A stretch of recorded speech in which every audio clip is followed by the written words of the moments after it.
ये कहानी है बेंगलुरु के एक संपन्न परिवार की, जिसके मुखिया थे जय कुमार जैन। जय कुमार जैन वैसे तो मूल रूप से राजस्थान के निवासी थे और बेंगलुरु में उनके कपड़े का थोक का व्यापार था। अपनी पत्नी पूजा के अलावा उनके परिवार में 15 साल की बेटी दिया और उससे छोटा एक बेटा था। जय कुमार के अपने व्यापार में अच्छी पकड़ थी, उनका परिवार अच्छा चलता था। परिवार में किसी भी चीज की कोई कमी नहीं थी। दोनों बच्चे अच्छे अच्छे प्राइवेट स्कूल में पढ़ा करते थे और वो अपने बच्चों पर हर चीज लुटाने को तैयार रहते थे। परिवार हंसी खुशी अपनी जिंदगी बिता रहा था, लेकिन एक दिन अचानक ऐसा क्या हुआ कि पूरा का पूरा परिवार ही बिखर गया। तो क्या हुआ था उस परिवार के साथ, किसकी लगी थी इस हंसते खेलते परिवार को बुरी नजर, जानने के लिए जुड़े रहें कहानी के अंत तक। ये दिन था 16 अगस्त 2019 का।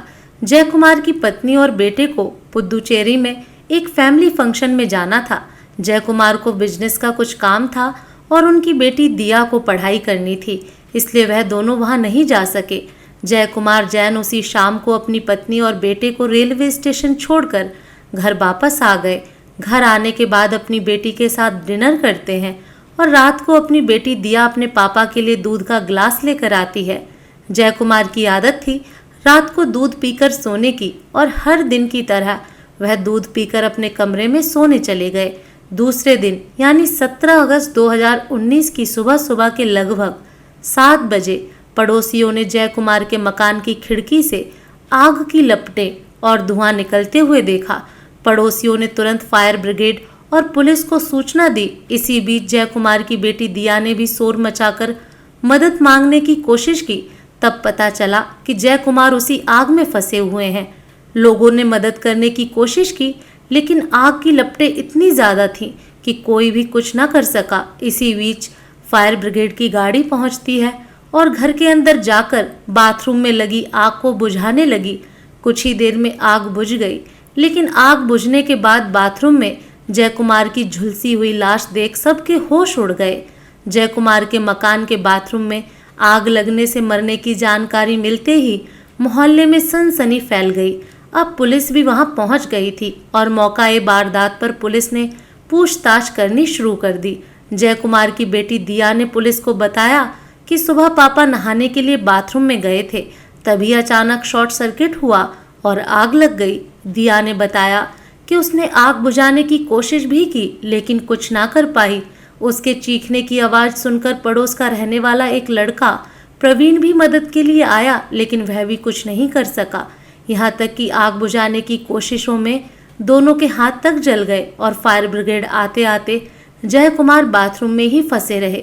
पुलिस ने आते ही पूरे घर को सील कर फॉरेंसिक टीम के आने का इंतजार किया और जय कुमार की लाश को पोस्टमार्टम के लिए हॉस्पिटल भेज दिया। पुलिस ने दिया की बात मानकर यह अनुमान लगाया कि जय कुमार की मौत शॉर्ट सर्किट से लगी हुई आग से हुई है, लेकिन जय कुमार के शव की स्थिति देख पुलिस को कुछ तो खटक रहा था, लेकिन प्राथमिक जांच में मौत का कारण साफ नहीं हो पाया।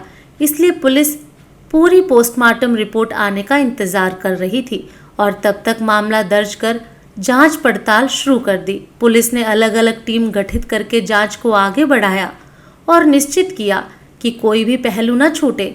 पुलिस के मन में शक जय कुमार की बॉडी को देखकर हो गया था। अब पुलिस ने जब जय कुमार के आसपास रहने वाले लोगों से पूछताछ की तो एक महत्वपूर्ण कड़ी सामने आई। जय कुमार की बेटी दिया और पड़ोस में रहने वाले लड़के प्रवीण के बीच प्रेम संबंधों के बारे में पता चला कि वही प्रवीण है जिसके बारे में हमने आपको कहानी की शुरुआत में बताया था, जो जय कुमार के घर में आग बुझाते वक्त मौजूद था। उसी दौरान फॉरेंसिक टीम घर पर बारीकी से निरीक्षण कर रही थी तो वहां एक चौंका देने वाली बात का खुलासा हुआ। गद्दी पर खून के दाग थे जिन्हें साफ किया गया था। इसके साथ ही फर्श पर और दीवार पर भी खून साफ किए जाने के निशान थे। पुलिस को समझते देर नहीं लगी कि ये कोई एक्सीडेंट नहीं बल्कि सोची समझी साजिश है। दूसरे दिन पोस्टमार्टम रिपोर्ट आने के बाद सब कुछ सामने आ गया।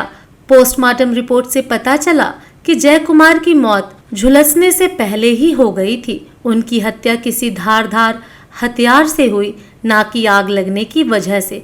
सब कुछ साफ हो गया था, लेकिन पुलिस अभी भी दुविधा में थी। वारदात के समय घर पर जय कुमार की 15 साल की बेटी थी और उसका पड़ोसी था, जिसे आसपास के लोग दिया का बॉयफ्रेंड बता रहे थे। पुलिस को समझ नहीं आ रहा था कि दिया, जो कि सिर्फ 15 साल की लड़की है, और प्रवीण, वो भी कोई बहुत बड़ा नहीं था, ग्रेजुएशन के फर्स्ट ईयर में ही था, और ये दोनों बच्चे कैसे इतने सातिराना तरीके से हत्या कर सकते हैं। हालांकि पुलिस ने दूसरे दिन दोनों को हिरासत में लेकर उनसे अलग अलग पूछताछ की। इसके साथ ही दोनों का मोबाइल भी पुलिस ने अपने कब्जे में ले लिया। दिया और प्रवीण से पुलिस सख्ती से पूछताछ करती है और दोनों पुलिस के सवालों में उलझकर उस दिन का पूरा घटनाक्रम बता देते हैं और दोनों ने जय कुमार की हत्या करना भी स्वीकार कर लिया। जैसे जैसे दोनों ने घटना की कहानी सुनाई, वह सुनकर तो ऐसा बिल्कुल भी नहीं लग रहा था कि यह गुस्से में किया गया कोई अपराध है, बल्कि यह तो पूरी सोची समझी साजिश थी। तो चलिए अब कहानी में आगे बढ़ते हैं और जानते हैं कि क्यों 15 साल की बेटी ने अपने ही पिता को मार डाला। जय कुमार की बेटी बेंगलुरु शहर में एक निजी स्कूल में पढ़ती थी और उसी स्कूल में प्रवीण भी पढ़ता था। दिया और प्रवीण में पिछले 5 सालों से दोस्ती थी। प्रवीण दिया से 3 साल सीनियर था। फिलहाल तो दिया 10वीं की छात्रा थी, जबकि इंटर करने के बाद प्रवीण प्राइवेट कॉलेज से ग्रेजुएशन कर रहा था। अलग अलग कॉलेज में होने की वजह से दोनों का मिलना जुलना बहुत ही कम हो गया। इसके चलते दोनों अक्सर फ़ोन पर देर रात तक बात करते थे। जय कुमार को अपनी बेटी का मोबाइल में बात करना और उसका सारा टाइम फ़ोन में लगा रहना बिल्कुल पसंद नहीं था। जय कुमार ने कई बार दिया को प्रवीण से दूर रहने को भी कहा, लेकिन दिया को पिता की यह रोक टोक बिल्कुल पसंद नहीं थी। एक बार दिया अपने दोस्तों के साथ शहर से बाहर घूमने का बहाना कर बॉयफ्रेंड प्रवीण के साथ घूमने चली गई और इसका पता जय कुमार को चल गया। दिया के लौटने पर जय कुमार बेहद ही गुस्से में थे। उन्होंने गुस्से में उस पर चिल्ला दिया और दिया ने भी बहस करना शुरू कर दिया। वो अपनी बेटी से बहुत नाराज हुए और जय कुमार ने अपना आपा खोकर दिया की बेल्ट से पिटाई की और उसका मोबाइल भी छीन लिया और उसके बाद उस पर खूब सारी पाबंदियां लगा दी। इतना होने के बाद भी दिया नहीं सुधरी। अभी भी वो चोरी छुपे शॉपिंग मॉल में प्रवीण से मिलती थी। दिया का फ़ोन उसके पिता ने ले लिया था तो प्रवीण ने उसे नया फ़ोन दिया। दिया चोरी छुपे प्रवीण के दिए मोबाइल से बात करने लगी और पिता को उसके दूसरे मोबाइल की भनक लगते ही वो दिया से दूसरा मोबाइल भी छीन लेते हैं। पिता की हर दिन की रोक टोक और पाबंदियों से दिया नाराज थी। जय कुमार तो सिर्फ अपनी बेटी का भला ही चाहते थे, लेकिन दिया को यह सब समझ नहीं आया और उसने एक ऐसा कदम उठाया जो सोच से परे है।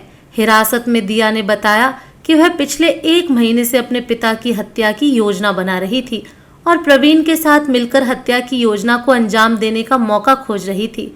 और फिर 17 अगस्त 2019 को यह मौका उन दोनों को मिल ही गया, जब दिया की माँ और उसका भाई फैमिली फंक्शन में शामिल होने के लिए पुदुचेरी गए। तो दिया ने प्लानिंग तो पहले से ही कर रखी थी और अब बस उसे अंजाम देना था।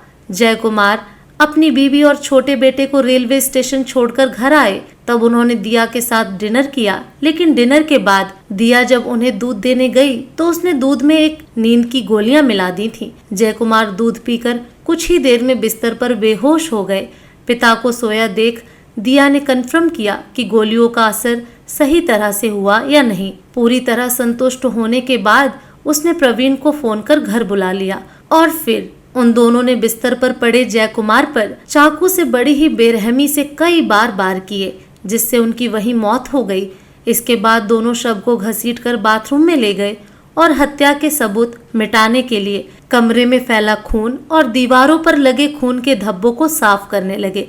इसके बाद वह दोनों बोतल में पेट्रोल लेकर आए और दोनों ने बाथरूम में पड़े शव पर पेट्रोल डालकर आग लगा दी और इसी समय उन दोनों के हाथ भी थोड़े से जल गए। पेट्रोल की वजह से तेजी से आग की लपटें और धुआं निकलने लगी और फिर क्या था, बाहर आकर दिया ने पड़ोसियों और पुलिस के सामने नौटंकी करना शुरू कर दिया। और इसके बाद की कहानी तो हम आपको पहले ही बता चुके हैं।